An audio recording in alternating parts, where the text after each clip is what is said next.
मिळाल्याची तक्रार नोंद करण्यासाठी फिर्यादीकडून तब्बल 43,000 रुपये घेणाऱ्या दडगाव पोलीस ठाण्यातील ठाणे अंमलदार व पोलीस उपनिरीक्षकाला तात्काळ सेवेतून निलंबित करा अशी मागणी आम्ही आमच्या बिरसा फायटर नंदुरबार संघटनेतर्फे पोलीस अधीक्षक श्रवण दत्त यांच्याकडे एका स्मरणपत्र निवेदनाद्वारे मागणी केलेली आहे। यापूर्वीसुद्धा आम्ही उपविभागीय पोलीस अधिकारी जे दत्ता पवार आहेत व पोलीस अधीक्षक श्रवण दत्त यांच्याकडे 2 वेळा निवेदनं दिली होती। एवढी वेळा निवेदनं देऊनही गेली 6 महिने उलटूनही यावरती या वरिष्ठ पोलिसांनी या दोषी पोलिसांवरती अद्यापही कोणत्याही प्रकारची कारवाई केली नाही व संघटनेला कोणत्याही प्रकारचा अहवाल त्यांनी अद्याप दिलेला नाही आहे। म्हणून या पोलिसांवरती कारवाई झाली पाहिजे अशी मागणी आम्ही सातत्याने पाठपुरावा करून मागणी करत आहोत।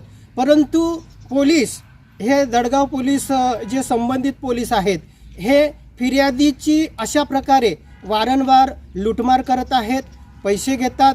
म्हणून अशा भ्रष्ट पोलिसांवरती कारवाई झाली पाहिजे अशी आम्ही मागणी करत आहोत। या भ्रष्ट पोलिसांना हे जे वरिष्ठ पोलीस आहेत हे पाठीशी घालत आहेत। म्हणून या वरिष्ठ पोलिसांवरतीच यांच्या कामगिरीवरतीच आमची शंका निर्माण होते। यापूर्वी आम्ही उपविभागीय पोलीस अधिकारी दत्ता पवार यांच्याकडे या संबंधी तक्रार केली होती।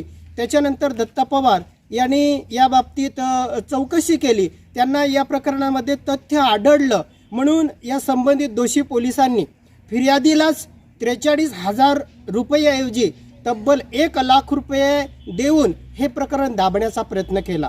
परंतु अशा पद्धतीने जे पोलिसांकडून सर्वसामान्यांची लूटमार होत आहे, पैसे घेऊन लूटमार होत आहे, ही थांबली पाहिजे। महाराष्ट्र पोलिसांचं जे ब्रीदवाक्य आहे सद्रक्षणाय खल निग्रहणाय, याचाच अर्थ असा होतो की पोलीस हे सज्जनांचं संरक्षण करण्यास व दुर्जनांवरती नियंत्रण करून त्यांचा नायनाट करण्यास कटिबद्ध आहेत असा त्याचा अर्थ होतो।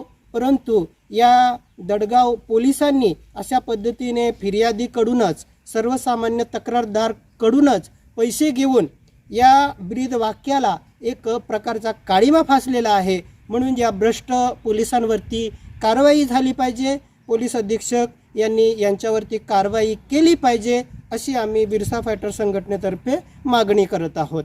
जय बिरसा, जय आदिवासी।